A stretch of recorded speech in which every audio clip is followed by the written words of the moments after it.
we're always looking for interesting cars to run as projects, and interesting means a lot of different things, so we get quite a variety.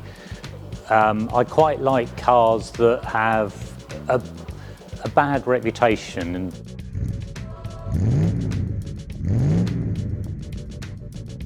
But first, our friends at Lancaster Insurance are running monthly giveaways. You can win all sorts, from experience days to tools, restaurant vouchers and tech. So click the link below at the end of the video to enter their latest competition.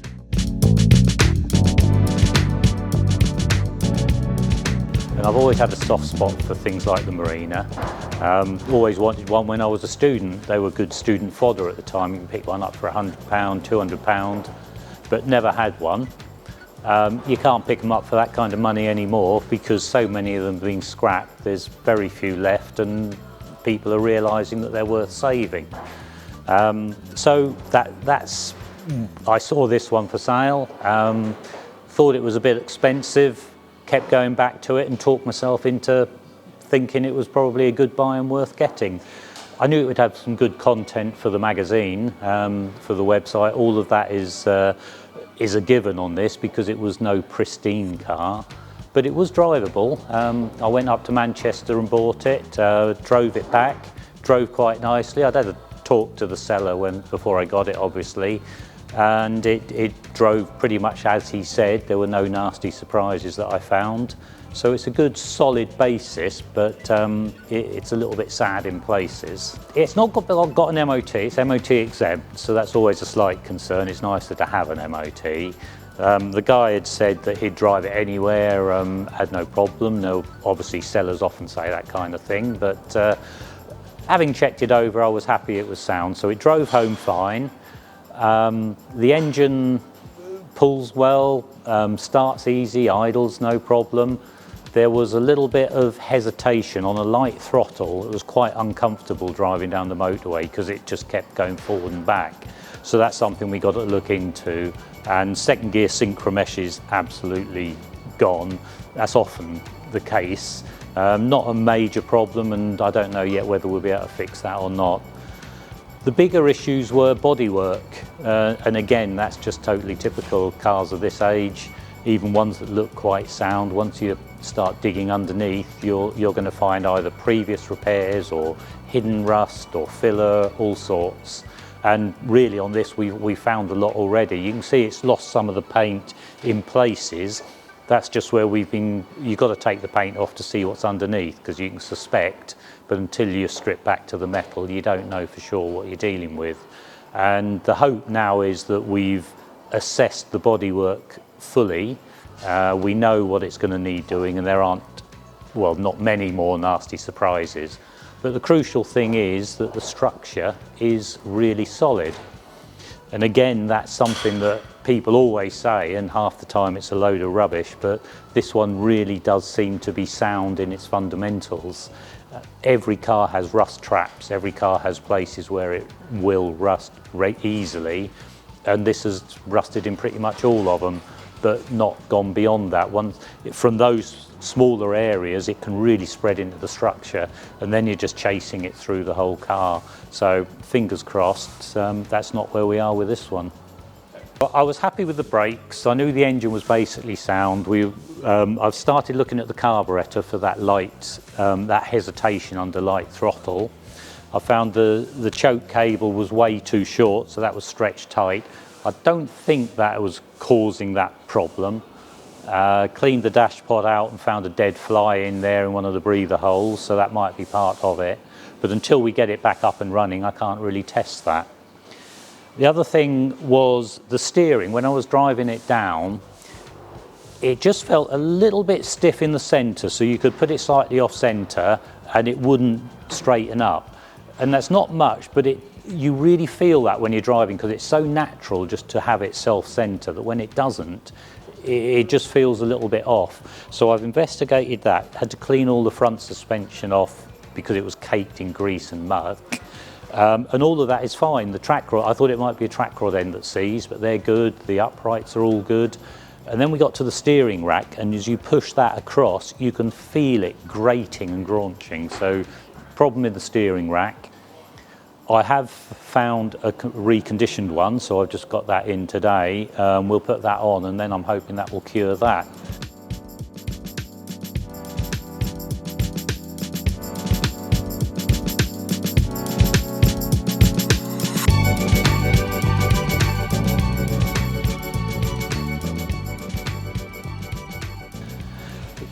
We've done a bit on the interior in that I've taken the driver's seat out. There was a horrible squeak that had developed and it turned out the seat wasn't fully fastened down. There were 2 bolts holding it down, or 2 nuts. A third nut was loose and the 4th nut was missing. But I needed to take it out anyway because the vinyl was torn on the seat. I'll show you that in a minute, what we've done on that. And there's a little bit of rust just underneath there, so we need the carpet and the seat out so it doesn't catch fire. But the main work we've done so far is bits like this, taking the paint back to see what's underneath, because until you know what you need, you don't know where to start. We've taken all the front off and you'll be able to see here, it's in the corners, it's really very rotten. All around the wing corners, it's rotten there. This had a hole in it, so we knew about that anyway. And as you take it off, you see it spreads all the way down there. This one just felt lumpy, so we knew there was some filler or something in there. And there's actually some metal welded in, some filler, some fiberglass. When we took the lights and the grille off, you could see how far it went back. But the normal thing is, if you go on the club website, where they've got a lot of repair panels, all of their repair panels cover where this is rotten. So it is absolutely typical for the breed. So we can get a repair section that goes around there. We get the light panel there, just about up to there. We can get this section of the front valance on both sides, and that should take care of all of that. We got a little bit down here, which that was already missing, so the last guy has gone in there and tried to do some welding in there, so Alan's just got to check over that and make it good and then close that off. And then the rear arches that you can see down here, we knew this was crusty all the way around there. Taking this off, you can see where it's had repair pieces welded in. It's a little curious because they've done a piece at the front and a piece at the back, but the repair piece you get goes all the way around. So we don't quite understand why they've done it that way, but we think the answer there will be to take it off and just weld a new one on. But that's an interesting thing actually on the economics of something like this, because the economics, they just don't add up. All of the repair panels, if I get every single one, and there's a couple on the other side we want as well, they come close to £1,000. That's just for the panels. They then got to be welded in, and then we have the issue of paint, because the paint has been rubbed through, polished through to the primer in places. It's been looked after in that regard, but it has gone through the paint. So we've got to decide when we've repaired this, how far are we going to take it? I don't really want to get into a full respray where you've got to take all the windows out, all the trim off. That turns it into a huge job, but I don't know if we can do localized repairs and blend them in well enough to make it a decent car, because I don't want it looking like a piebald thing with different colors everywhere.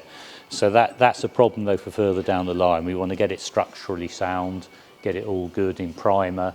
We'll then put some paint on the localized areas, try polishing back the other areas and just see what we've got at that stage. One of the attractions with this car, for this particular one, was that the interior is in really good shape. And look at that, that's a thing of beauty, isn't it? But if you want interior trim in the right colour for a car of this age, well, there's only second-hand stuff around and it's a nightmare to find. And the only problem we had was this was quite split along here. So I've had to take the cover off, and you can always find bits underneath where it's tucked over with the original material, and there was enough there to cut bits off, glue it on from behind and then put it back on. So it's not an invisible repair, but it's 100 times better than it was, and that will do for this. It's decisions like that you got to make. If you're trying to go for perfection, then it's a bottomless pit for money and time and everything. And to my mind, you've got to make a decision. You want it good, you want it something you can be proud of. You want it usable, but there is a point where you've got to draw the line and say good enough is good enough. This video is proudly sponsored by Lancaster Insurance. Give them a call on 01480 400 889 for an insurance quote on your classic car. And don't forget to click the link below to enter their latest competition.